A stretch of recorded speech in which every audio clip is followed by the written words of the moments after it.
Seguimos en el Festival de Cine de Málaga. Hoy empezamos la mañana con un largometraje documental y estamos aquí con sus artífices, así que presentarnos en el documental y también presentaros también vosotros mismos. Bueno,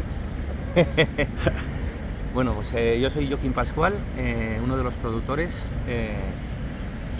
junto a Lucía Benito.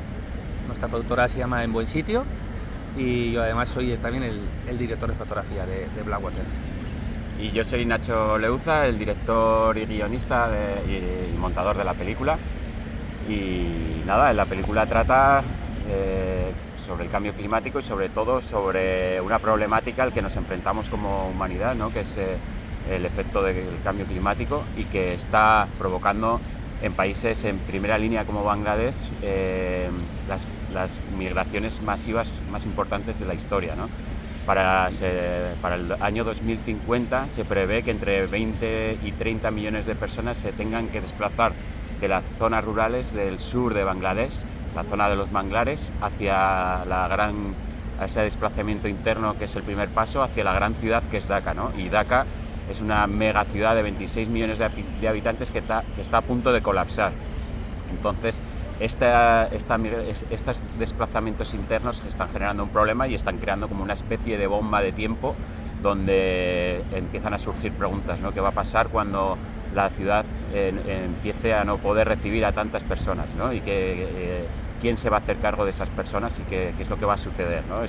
Y lo que esté pasando en Bangladesh se va a ir reproduciendo en otros países, ¿no? Entonces, un poco la historia va de eso, de tres historias que salen de esa zona sur hacia la gran ciudad y ellos de diferentes maneras nos cuentan un poco lo que millones de personas están sufriendo al dejar sus hogares y tener que emprender un futuro muy incierto, ¿no?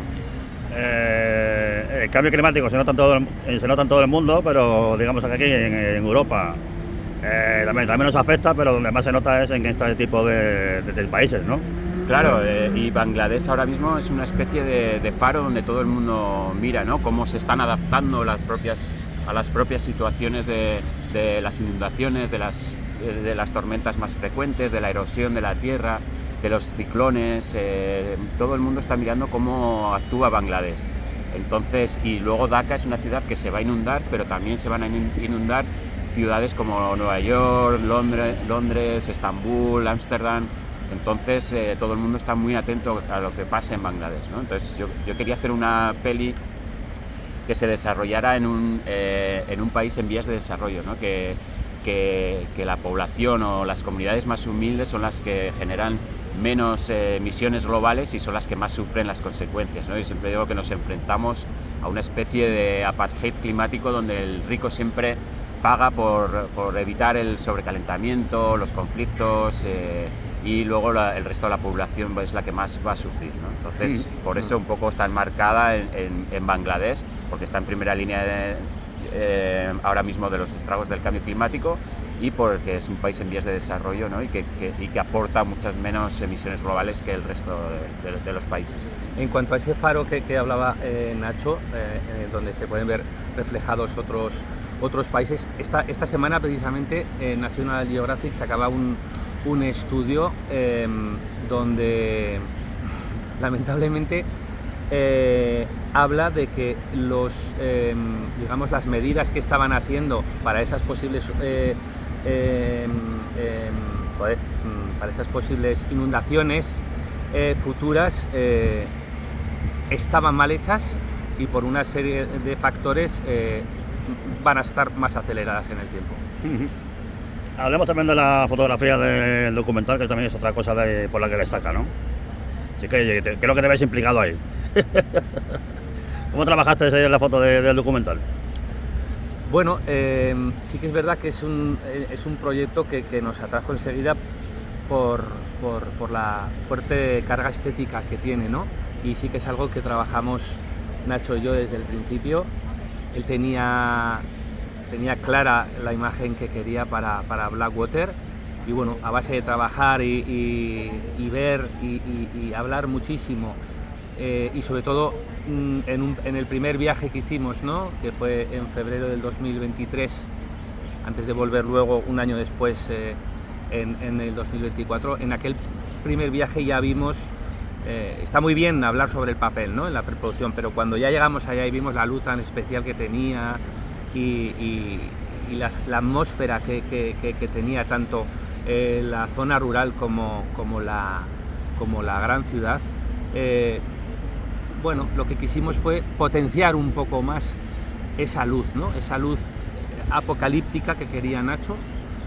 Esa es una palabra que nos marcamos desde el principio y bueno, pues la trabajamos así. Yo creo que el 50% de esa imagen apocalíptica en la película la marcan los cielos, con un encapotado denso pero con volumen, y eso fue lo que quisimos desde el principio mantener, ¿no? Sí, sobre todo hicimos también como un grupo o una conexión muy buena en tanto en que yo vengo muy del mundo del documental, aunque intento cuidar desde siempre mucho la imagen, y juntarme con Joaquín, que claro, que viene de grandes producciones de ficción y bueno, y de tener un control de la imagen mucho mejor que el mío. El habernos juntados para crear esta historia ha hecho que todos crezcamos un poco, ¿no? Y que la película se formara un poco por las decisiones conjuntas, en tanto en cuanto él hablaba mucho de ficción y yo de documental, ¿no? Entonces ha habido como un término medio donde la peli se ha sujetado y que creo que ha funcionado muy bien. También contarnos cómo conocisteis a los tres principales protagonistas de vuestro documental.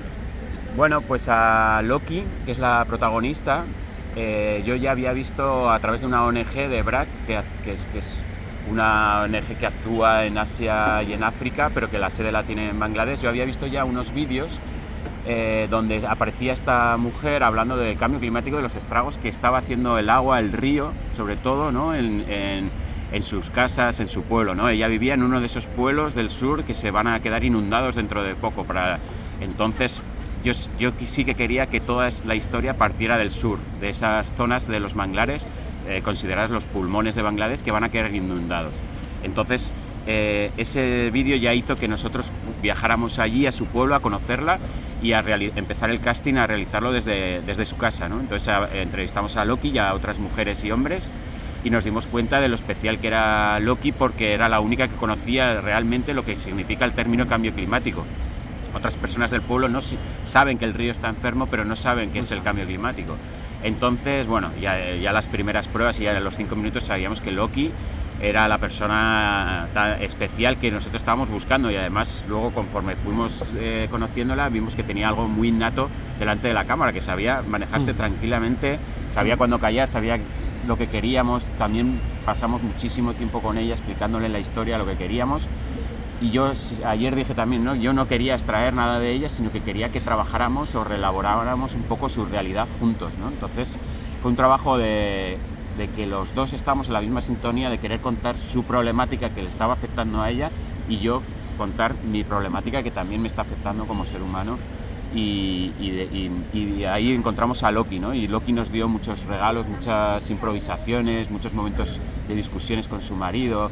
Entonces fue un personaje que, gracias a ella, la película creció muchísimo y que tuvimos mucha suerte de encontrarla. Estaba pensando que muchas discusiones con el marido que tampoco sabíamos, o sea, sabíamos que podían ser discusiones por el tono, pero hasta que no nos la traducía el traductor, no sabíamos qué había dicho, ¿no? Pero que muchas veces, como dice Nacho, eran oro. Porque, ¿qué le ha dicho? ¿Qué le ha dicho tal? Pues le ha dicho que eres un calzonazos y que aquí ya me voy yo a trabajar porque me voy a la ciudad yo porque tú no eres un no sé qué. Y entonces, claro, cosas, como dice Nacho, auténticos regalos. Sí, nosotros trabajamos con ella en un marco muy controlado, ¿no? Una secuencia en la que a lo mejor yo les daba la primera palabra y la última, para empezar una secuencia y tratar un tema que a mí me interesaba, ¿no? Entonces, pero lo que había en medio de esas dos palabras ya correspondía a ellos, ¿no? Ellos son los que ahí es donde nos regalaban el maravilloso regalo de ser ellos mismos, ¿no? Entonces, a partir de ahí ya teníamos a Loki y a Shakila, la joven activista. Yo ya la había visto en varias redes sociales como reivindicando un poco la injusticia climática, ¿no? Y yo siempre he querido acabar la película dando voz a la juventud, ¿no? Que están heredando un mundo enfermo, ¿no? Entonces contacté con ella y ya me acuerdo que esa primera videollamada nos contó su historia y tenían una historia muy parecida a todos esos millones de personas que están saliendo, que con el huracán Sid en el 2012 arrasó su pueblo, su casa, y tuvieron que irse a la gran ciudad como tantos otros, ¿no? Eso la traumatizó muchísimo y a partir de ahí empezó a pelear por el cambio climático, ¿no? Entonces nos pareció como una voz fresca, joven y perfecta para que la peli acabara y resonaran esas voces, ¿no? Gritando la injusticia del cambio climático. Y Roy puede ser que sea el profeta, que es un poco el personaje un poquito más elaborado, ¿no? Nosotros cuando llegamos a Sadargat, que es el puerto de Dhaka, y donde llegan cientos de barcos al día, veíamos a muchos profetas o gente con megáfonos reivindicando un montón de cosas muy diferentes, religiosas, de todo tipo, ¿no? Entonces yo pensé que era como un elemento muy poderoso para poder lanzar estos mensajes apocalípticos que tanto necesitábamos, ¿no? Entonces a Roy, en la primera parte, solo oímos sus pensamientos y se está creando una especie de profecía del agua, ¿no? Él habla de que la primera palabra en el mundo fue el agua y que la última que vamos a escuchar también es agua, ¿no? Agua somos y al agua volveremos. Es algo que se escribió desde casa, ¿no? Lo escribió Andrés Izu y que lo apoyamos como especie de profecía y como conexión de Roy con un personaje mitológico como puede ser Cassandra, que fue la que avisó a los troyanos, ¿no? del caballo grande de madera, y nadie le hizo caso. Apolo le dio como la profecía, el don de la profecía, pero también la maldición de que nadie lo creyese. Y eso lo adaptamos un poco a Roy, ¿no? Y es el que va lanzando mensajes y que se va encontrando en la calle con gente y se van riendo de él, que no le hacen caso. Y entonces él se tomó el papel súper en serio y está muy a favor también de todos esos mensajes. Y entonces lo hizo tan bien que confrontaba con la gente. Eso eran momentos también maravillosos que no cortábamos, ¿no? Ahí, no, sigue, se veía, y el tío se venía arriba. Sí, entonces, claro, encajó en ese personaje mitológico perfecto, ¿no? Del profeta que está viendo el problema que viene y que nadie le está haciendo caso. Y ya para terminar, comentarnos que vuestro documental está funcionando muy bien en festivales de todo el mundo, ¿no? Tanto nacionales como internacionales. Y resumirnos un poquito por qué festivales ha pasado y cómo ha sido la experiencia del público viendo el documental, viendo esta historia. Bueno, a nivel nacionales no hemos podido todavía, lo estrenamos ayer en Málaga, que teníamos unas ganas locas de estrenar aquí ya en casa. A nivel internacional estrenamos el año pasado en Copenhague, en el CPH Docs, un festival muy importante.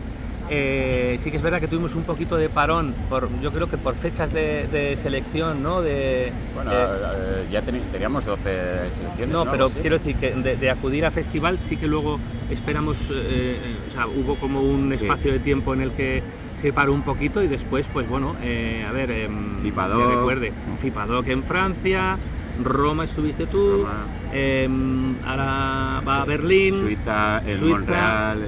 Eso es, ahora Nacho también va a Guadalajara, México. Estamos súper contentos de cómo está yendo internacionalmente y ahora vamos a ver un poco la respuesta en casa, ¿no? A ver si en Málaga, bueno, por lo que para nosotros ya el estreno fue maravilloso y la respuesta fue fantástica. Estuvimos hablando también con los programadores, con el público y bueno, nos quedamos encantados un poco de la respuesta. Encantadísimos. Ayer nos fuimos a dormir muy contentos. Y nada, bueno, ahora esperar un poco intentaremos estrenar en cines comerciales, tenemos lo que queda de marzo y todo abril para intentar estrenar aquí y después va una plataforma a Movistar en mayo. Luego intentaremos estar en algún festival más por aquí. Perfecto. Y última pregunta, ¿qué otros proyectos tenéis en la agenda para este año 2026? Que nos podéis contar, a ver. Bueno, desde Buen Sitio estamos en desarrollo de varios proyectos con largometraje de ficción, largometraje de documental, un cortometraje de ficción.